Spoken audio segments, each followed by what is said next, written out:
Salut, bienvenue dans Jeu de puissance. On va parler de la conférence Ouest et de cette finale de conférence Ouest entre deux équipes qui se sont déjà rencontrées en finale de conférence Ouest il n'y a pas si longtemps que ça.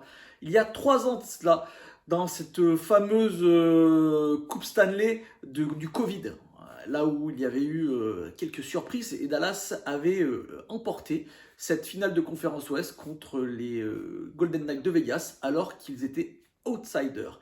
Et d'ailleurs, si on regarde les chiffres, ils le sont toujours un peu. D'après les experts, il y aurait 53% de chances pour Vegas de l'emporter. Pour vous dire comme ça, c'est très très serré entre ces deux équipes. Je vous rappelle qu'en 2020, quand les Stars de Dallas l'avaient emporté, c'était les Golden Knights qui étaient favoris avec 60%.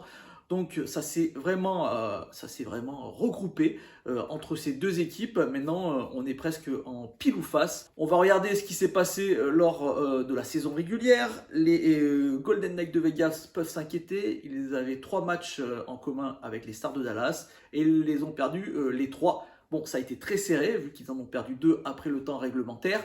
Mais n'empêche qu'ils n'ont pas gagné lors de la saison régulière contre les Stars de Dallas. Comment ils se sont qualifiés? Comme vous le savez, les Stars de Dallas ont battu d'abord le Wild du Minnesota avec Kirill Kaprizov qui n'a pas fait une très bonne série. Ils ont battu ensuite les Kraken de Seattle. Ça a été très très compliqué contre le Kraken. Là, ils sont allés en 7 matchs. Et ils ont gagné le dernier match 2-1. Bon, un but à la dernière seconde, donc c'était presque 2-0. Mais bon, ça a été très très serré cette série-là, ce deuxième tour des séries. Et du côté des Golden Knights de Vegas, ils ont battu les Jets de Winnipeg plutôt facilement.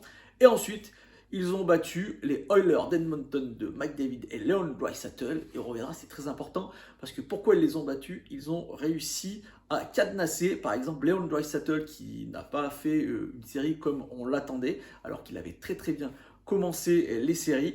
Donc c'est une équipe qui sait cadenasser les stars des autres équipes. Comme je vous l'ai dit, c'est une revanche entre deux équipes. Il y a 21 joueurs qui avaient déjà joué donc cette finale de conférence il y a 3 ans de cela. Il y a 5 entraîneurs aussi. Et surtout, il y a Peter DeBoer, l'entraîneur des Stars de Dallas, qui l'a joué, mais du côté des Golden Knights de Vegas. Donc là, ça c'est assez marrant.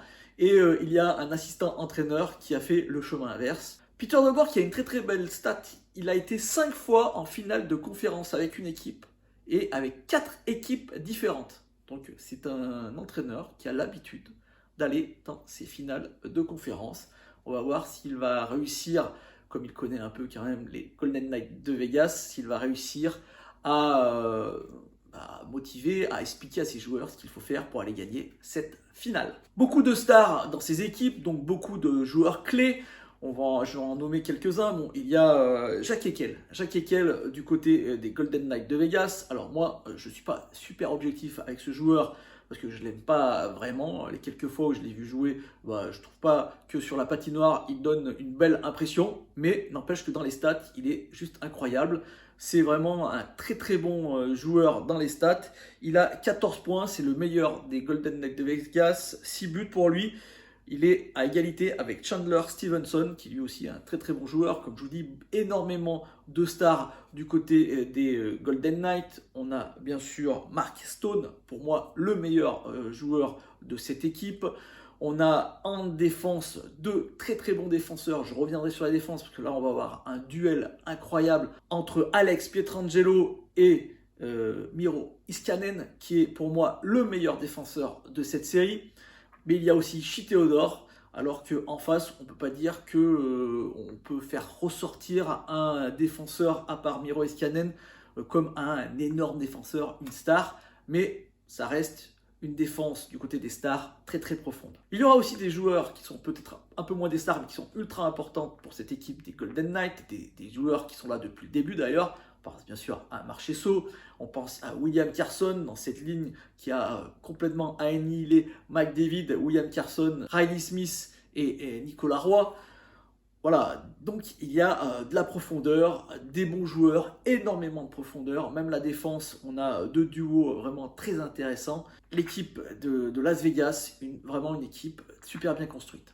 De l'autre côté, Dallas, qui avait moins de profondeur en 2020, il y a 3 ans de cela, en a beaucoup plus aujourd'hui. Ils ont récupéré des joueurs qui leur permettent de justement être plus intéressants, mais ils s'appuient quand même sur un premier trio juste incroyable, et c'est ce premier trio qui, s'il est cadenassé, ça va être compliqué pour les Stars de Dallas d'aller marquer avec les autres joueurs, même si on revoit des Tyler Seguin, des Jamie Benn pour les plus anciens, mais aussi des Max Domi et des Marchment qui peuvent aider à marquer au niveau de la profondeur. Mais il reste quand même que ce trio, le trio magique, c'est celui-là qui va être déterminant pour les Stars de Dallas, à mon avis. On pense bien sûr au trio Robbie Ince, Jason Robertson et Joe Pavelski. Joe Pavelski qui a fait un retour alors qu'il a été blessé incroyable, avec un match avec 5 buts, c'est juste incroyable.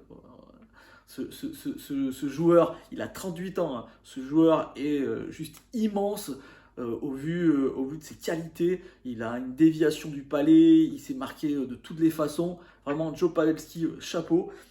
Et bien sûr, Robbie Ince qui est ressorti du lot, parce que Jason Robertson, on peut dire qu'il est un peu en dedans depuis le début des séries. Mais attention, il va peut-être se réveiller, hein. Il n'a pas eu beaucoup de chance, on va dire, jusqu'à maintenant, et il pourrait récupérer de la chance. À 5 contre 5, c'est vraiment deux équipes qui sont assez à égalité, je trouve, qui ont à peu près le même style de jeu, et même si, à mon avis, les Golden Knights sont un peu plus défensifs et les Stars de Dallas sont plus intéressants offensivement, mais en fait, dans la réalité, c'est vraiment du 50-50 là aussi au niveau de la défense et de l'attaque, parce que, comme je l'ai dit, Dallas Stars ont le meilleur défenseur, Miro Heiskanen, de la série, mais les Golden Knights de Vegas ont deux énormes défenseurs, Pietrangelo et Shea Theodore, donc sur la balance, 2 contre 1. En attaque, c'est pareil, une ligne énorme du côté de Dallas, mais des lignes beaucoup plus profondes du côté des Golden Knights, 50-50 pour cette finale de conférence. Ça va être vraiment incroyable à voir jouer. On va parler au final des gardiens. Peut-être que c'est là où ça blesse un peu du côté des Golden Knights de Vegas. Donc Laurent Brossoit s'est blessé. Ils ont Adam Hill qui a très très bien fait contre les Oilers. Mais s'il faut choisir, on a un Jack Oettinger qui a été au final plutôt moyen dans ces séries, hein. Moi, franchement, contre les Kraken de Seattle, il n'a pas été exceptionnel. Mais si on nous demande aujourd'hui s'il faut choisir entre Adam Hill ou Jack Oettinger à mettre devant une cage, eh ben, on prendra Jack Oettinger qui est un futur gardien numéro 1, un futur peut-être Vezina. Donc voilà, il n'y a pas de photo à mon avis du côté des gardiens. Jack Oettinger montre vraiment qu'il est sûrement meilleur que Adam Hill, mais Adam Hill, il n'a pas joué beaucoup de matchs, hein, 5 matchs seulement pour lui, mais il a montré des choses très très bien contre les Oilers d'Edmonton. Après, il faut dire que ces deux gardiens ont l'avantage d'avoir des très très bonnes défenses, et ça permet d'avoir des super stats.